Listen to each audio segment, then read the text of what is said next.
Hello नमस्कार दोस्तों। YouTube के इस चैनल पर आप सभी का स्वागत करता हूं।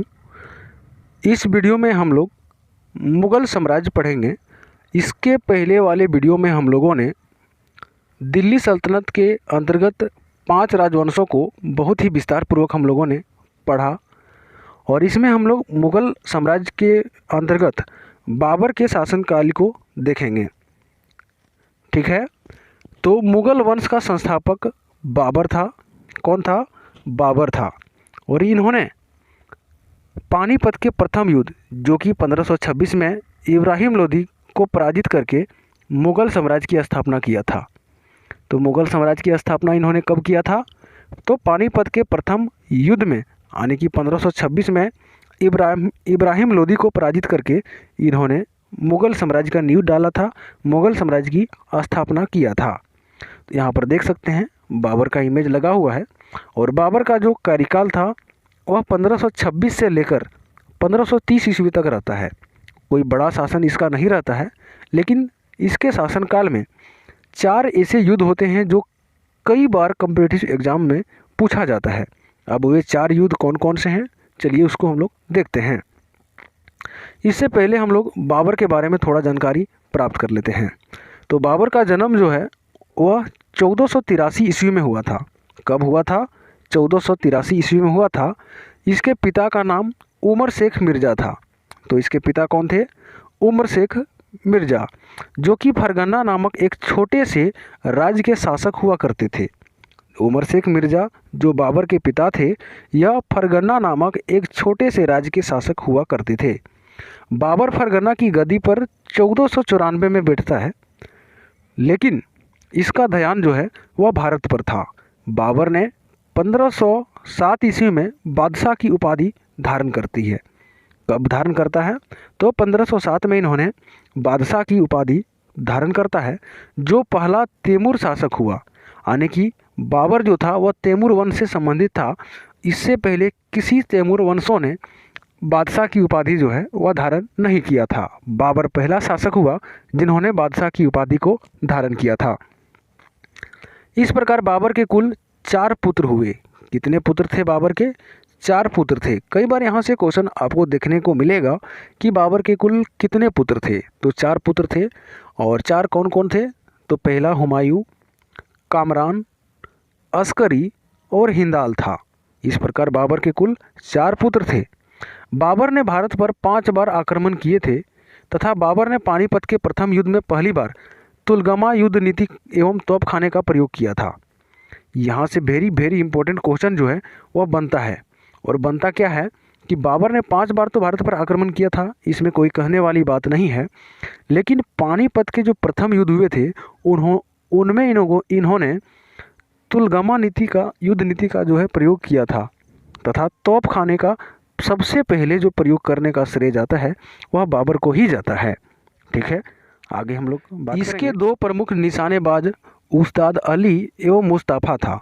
यानी कि बाबर द्वारा लड़े गए पानीपत के प्रथम युद्ध में जो तोपखाने का प्रयोग किया था उसमें 2 प्रमुख निशानेबाज था। और निशानाबाज कौन कौन था? तो उस्ताद अली और मुस्तफ़ा। इन दोनों ने पानीपत के युद्ध में काफ़ी अपनी अहम भूमिका निभाया था। बाबर द्वारा लड़े गए युद्ध जो कि कई अक्सर एग्जाम में पूछा गया है और आगे भी पूछा जा सकता है। पानीपत का प्रथम युद्ध, यहाँ से तो अक्सर क्वेश्चंस पूछे ही जाते हैं। और पानीपत का जो प्रथम युद्ध हुआ था वह कब हुआ था? 1526 में हुआ था।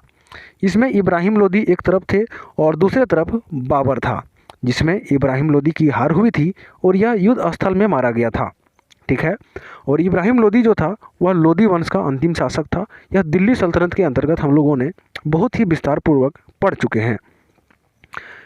उसके बाद होता है पानीपत के युद्ध के बाद खानवा का युद्ध होता है।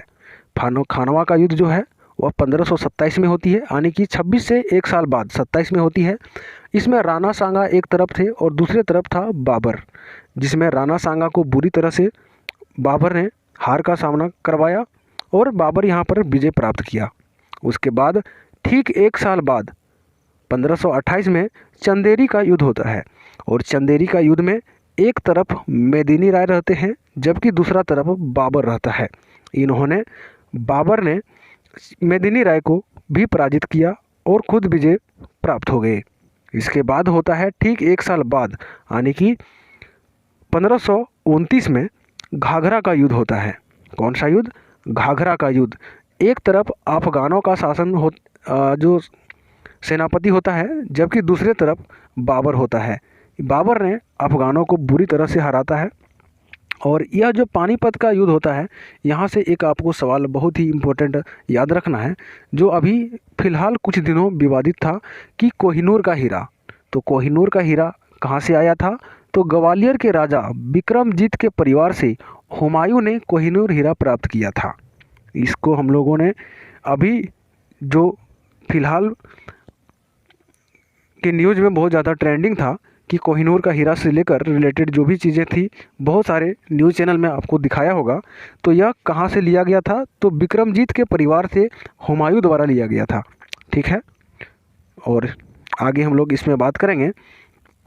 बाबर को अपनी उदारता के कारण कलंदर की उपाधि दी गई। क्या उपाधि दी गई? तो कलंदर की उपाधि इसकी उदारता के कारण दी गई थी। इन्होंने मुसलमानों को तमगा जो नामक कर था उससे मुक्त कर दिया था। किन्होंने? तो बाबर ने। खानवा के युद्ध में बाबर ने राणा सांगा के खिलाफ जिहाद का नारा दिया था। बहुत इंपॉर्टेंट क्वेश्चन है। खानवा का जो युद्ध हुआ था उसमें राणा सांगा के खिलाफ बाबर ने जिहाद का नारा दिया था। युद्ध में विजय के बाद गाजी की उपाधि धारण करके राणा सांगा की मृत्यु जो हुई थी जहर की भोजन करने के कारण हो गई थी। किस लिए हुई थी? तो राणा सांगा को जहर वाले भोजन खाने के कारण मृत्यु हो गई थी।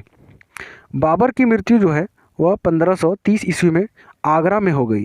कब हुई? तो 1530 ईस्वी में आगरा में हो गई। प्रारंभ में इसके शव को आगरा में दफनाया गया था। यानी कि पहली बार जब आगरा में इसकी मृत्यु तो एक बार ही होती है, पहली दूसरी तो नहीं होती है। वो खैर समझने वाली बात है, थोड़ी सी मिस्टेक हो गई। और तो इसकी जो मृत्यु होती है कहाँ पर? आगरा में होती है, और वहाँ पर इसको दफनाया जाता है। लेकिन बाबर ने अपनी जो आत्मकथा है बाबरनामा, उसमें कुछ अलग ही इसका डिमांड था। यानी कि दूसरी जगह इसको दफनाने का डिमांड कर रखा था। और कहाँ पर था? तो काबुल था। तो उसे बाद में वहाँ से यानी कि आगरा के आराम बाग में दफनाया गया था, जहाँ से उसको पुनः उत्खनन करके काबुल ले गया और काबुल में उसे के द्वारा चुना गया स्थान पर दफनाया गया था। यानी कि बाबर द्वारा चुने गए जो क्षेत्र था उस पर उसको पुनः दूसरी बार दफनाया गया। बाबर का जो उत्तराधिकारी हुआ वह हुमायूं हुआ। ठीक है, और इसके बाद वाले आने वाले वीडियो में हम लोगों ने हुमायूं पर विशेष रूप से चर्चा करेंगे। तो बाबर ने अपनी आत्मकथा बाबरनामा जो है अपनी मातृभाषा तुर्की में लिखा था। किस भाषा में लिखा था? तो तुर्की में लिखा था।